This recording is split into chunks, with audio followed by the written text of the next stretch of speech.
Hello friends, ఇవాల్టి మన వీడియోలో చికెన్ బిర్యానీని ఎలా ప్రిపేర్ చేసుకోవాలో చూపించబోతున్నాను. ఇంకా ఆలస్యం చేయకుండా స్టార్ట్ చేసేద్దామా? ముందుగా చికెన్ తీసుకుని బాగా శుభ్రంగా కడిగి పక్కన పెట్టుకుందాం. ఇప్పుడు చికెన్లోకి మసాలాను ప్రిపేర్ చేసుకుందాం. కొన్ని ధనియాలు, కొద్దిగా జీలకర్ర, కొన్ని గసగసాలు, అల్లం, ఒక దాల్చిన చెక్క, 2 లాంగ్ ఒక యాలిక మిక్సీలో వేసి పేస్ట్లా చేసేసుకుందాం. అలా పేస్ట్ చేసుకున్నాక ఆ పేస్ట్ని పక్కన పెట్టేసుకుందాం. ఇప్పుడు మళ్ళీ మిక్సీ జార్లో 3 పచ్చిమిర్చి, కొద్దిగా కొత్తిమీర, కొద్దిగా పుదీనా వేసుకుని మిక్సీ చేసేసుకుందాం. బాగా మెత్తగా పేస్ట్లా చేసుకోవాలి. ఇప్పుడు చికెన్లోకి పేస్ట్ చేసి పెట్టుకున్నాం కదా, పుదీనా కొత్తిమీర, ఆ పేస్ట్ని వేసేసుకుందాం. ఇప్పుడు అందులోకి 1/2 కప్ పెరుగును వేసుకోవాలి. ఇప్పుడు అందులోకి మనం ముందుగా పేస్ట్ చేసి పెట్టుకున్నాం కదా మసాలాని వేసేసుకుందాం. సరిపడా కారం వేసుకుంటున్నాను. సరిపడా సాల్ట్ని వేసుకోవాలి. చిటికెడు పసుపుని వేసుకుంటున్నాను. ఇప్పుడు ఒక చెక్క లెమన్ని పిండుకుందాం. మొత్తం అంతా బాగా కలిసేట్టుగా కలిపేసుకోవాలి.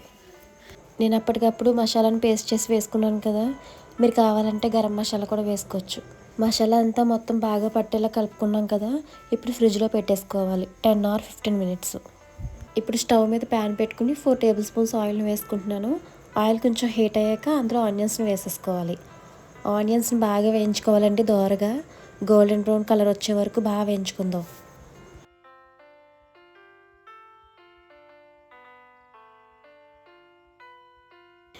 ఆనియన్స్ అలా బ్రౌన్ కలర్ వచ్చేసాక ఒక బౌల్లోకి తీసేసుకోవాలి.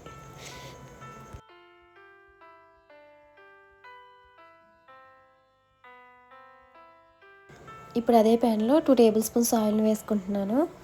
ఆయిల్లో వేసుకుని ఫ్రై చేసుకోవడానికి 3 అనాస పూలు, 4 మరాఠీ మొగ్గ, 3 లాంగ్ 2 యాలకులు, షాజీరా, బిర్యానీ ఆకు, అనాస పువ్వు, 2 దాల్చిన చెక్కలు, 2 పచ్చిమిర్చి ఆయిల్లో వేసుకుని బాగా వేయించేసుకుందాం.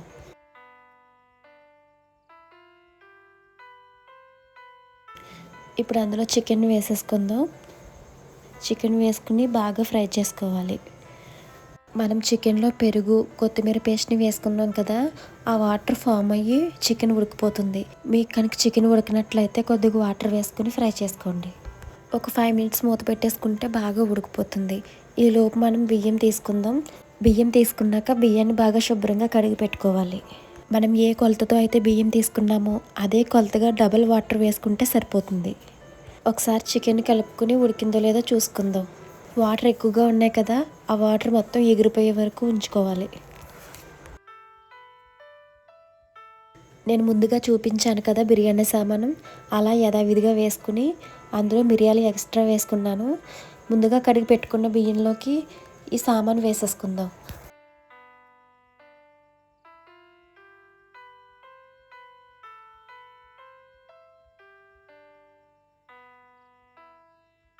ఇప్పుడు స్టవ్ మీద పెట్టేసుకుందాం.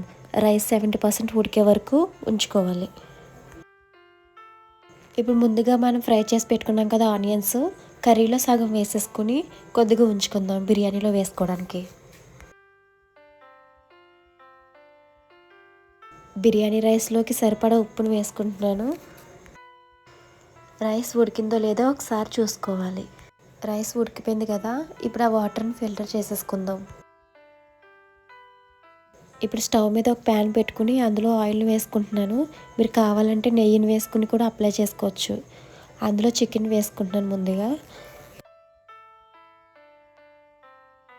ఇప్పుడు చికెన్ మీద బిర్యానీ రైస్ని వేసుకుంటున్నాను.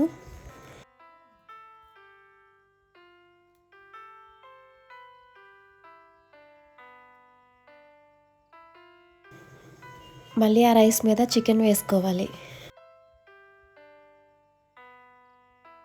ఇప్పుడు సన్నగా తరిగి పెట్టుకున్న కొత్తిమీరను వేసుకోవాలి. ఇప్పుడు ముందుగా మనం ఫ్రై చేసి పెట్టుకున్నాం కదా ఆనియన్స్ని వేసుకుంటున్నాను. లైట్గా ఫుడ్ కలర్ని వేసుకుంటున్నాను. దానిపైన మళ్ళీ బిర్యానీ రైస్ని వేసుకోవాలి. కొద్దిగా కొత్తిమీరను వేసుకుంటున్నాను. ముందుగా ఫ్రై చేసి పెట్టుకున్న ఆనియన్స్ని కూడా వేసుకోవాలి. అలాగే కొద్దిగా పుదీనా, మళ్ళీ లైట్గా ఫుడ్ కలర్ వేసుకోవాలి. ఇప్పుడు ఒక 5 మినిట్స్ మూత పెట్టుకుని బాగా ఉడికించేసుకుందాం. ఇప్పుడు మూత తీసుకుని బిర్యానీ ఉడికిందో లేదో చూసుకుందాం. అంతే అండి, బిర్యానీ ఉడికిపోయింది కదా. ఎంతో టేస్టీగా మన బిర్యానీ రెడీ. మీకు కనుక ఈ వీడియో నచ్చినట్లయితే లైక్ చేయండి, సబ్స్క్రైబ్ చేయండి. Thanks for watching.